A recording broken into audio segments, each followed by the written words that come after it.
But that album, I mean, for me, the chat. I mean, we used to dance to the Humble People, of course, at the Electric Ballroom, but the the Electric Ballroom. actually we would do that one.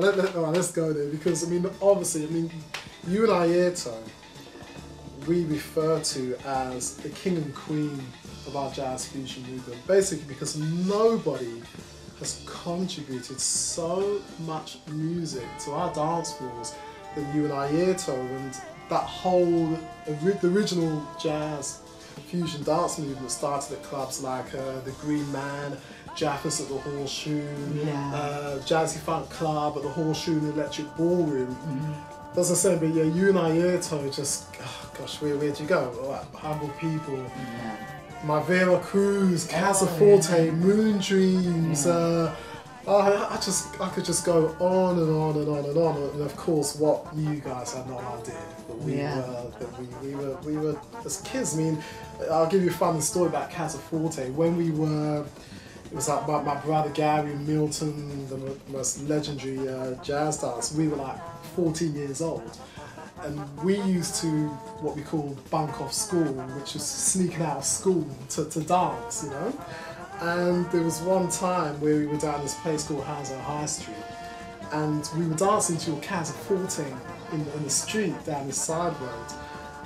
And this guy was in this apartment above us, and he was like, "Turn that music down, it's too loud, turn it down." We were like, look, we were just dancing in the street to the Casa Forte. So this guy got a bucket of water and he just threw it over us.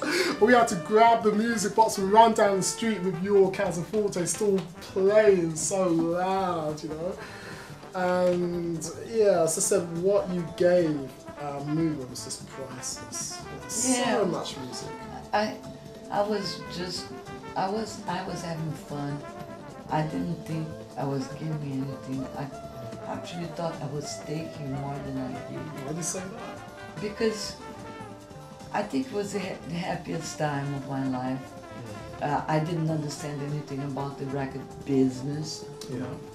So nowadays, record companies pretty much, if you're not famous, they choose the materials you're gonna do.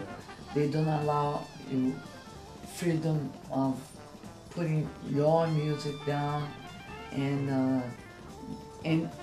really there's a movement now where most of my most famous friends, they have their own labels. They don't sign any more contracts. They press, print, do their covers, and make their own distribution because they are already famous, and they feel much happier. There's not 3 or 4 people in between you and the buyer, you know. Yeah. Basically, it's you, the store owner, and the buyer, and it cuts the price of the music, making it affordable to everybody. Yeah.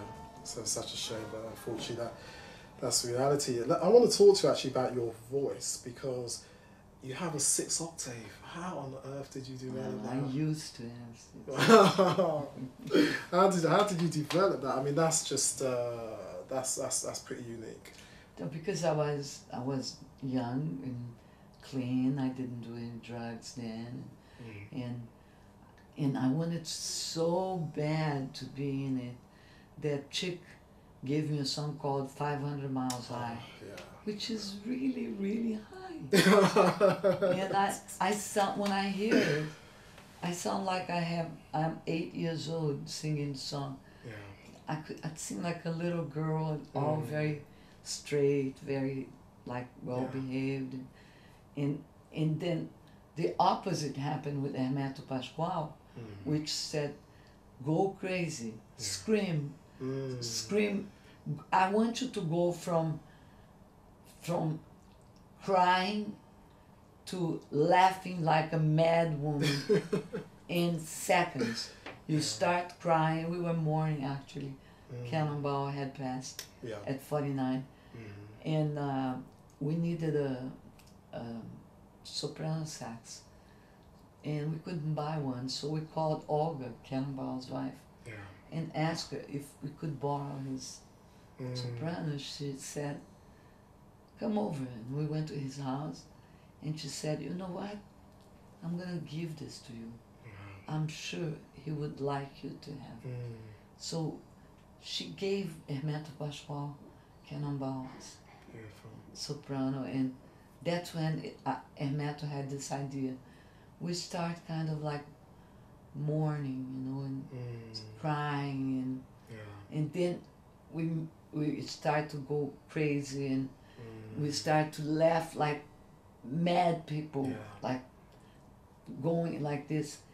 And I study a little bit of drama on a Stanislavski method, and that's one of the drills there to do this. And it came out all right on Hermeto's record. Oh, I remember the name of it. Slaves Man. That's it. Yeah. It's a brown cover. Yeah, yeah. In Philippines, it's like a national anthem. They love bridges. Yeah. Everybody knows the lyrics. They all sing it. And in Portuguese, the song's called Travessia. Travessia means when you are crossing. Is that Milton Nascimento? Milton Nascimento. I was always into Milton because I met him young, when he was 19, and he was not famous yet, and he gave me a cassette and asked me if I could show it to some people, because he would love to go to São Paulo and sing at night as a club. Our biggest goals were to get a gig in a club and sing all night long so people would dance. Nobody thought of becoming rich and famous. It was not a goal there. The goal was who wrote the best song. You know? Yeah, because that's what I said about you as well, that you have a tendency of covering somebody's song and making it so much better than the original. No, but I only cover songs that touch my heart. Yeah. I don't do everybody's songs, and in this case, bridges. I became specialized in Milton's music because I love the way he writes. An interesting story is that Milton was adopted by a woman named Lilia. That's where the song comes. And she was the pianist for Villa-Lobos. So Milton had a classical music education, bigger than any one of us, and not many people know that. So there are great musicians like Ivan Lins. Everything he writes is a hit.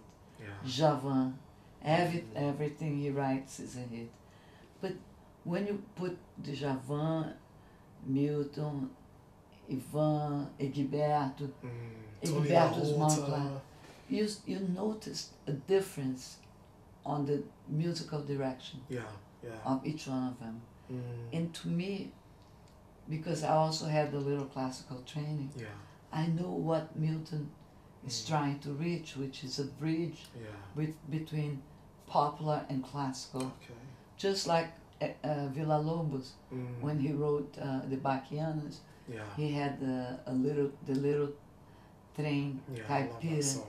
So I feel really comfortable, but now I'm finishing this cycle of Milton, because Milton is doing new things, and it's an evolution. We are every phase of our life. When we are going through the hard parts, that's the test. It's God testing you to see if you are ready to receive the gift, to go over the hump and have another cycle of good experience. So now I was given the opportunity to do my first all Brazilian record. And it's going to be called Flora Brasileira. And it's going to be done started in October, be out next year sometime. And I can only use Brazilian musicians, the preferable young ones. What kind of musician? What musicians do you have in mind? Oh, I have a bunch of very young guys that you don't know yet. like Jair Rodrigues' son, Jairzinho, is one of them. Djavan's daughter, she lives in Angola. I have one of hers in it. And then there's Egberto wrote a song that he cannot sing, so the producer chose Djavan to sing the song with me, and Egberto is going to play piano. Yeah. It's called Palhaço, which means clown. Okay. And there's a lot there. I cannot tell you everything because I have more than I need, and I didn't pick up the final compositions. But every single day I received music from all over the world. Yeah. But I have to limit to just Brazilian Of course. composers.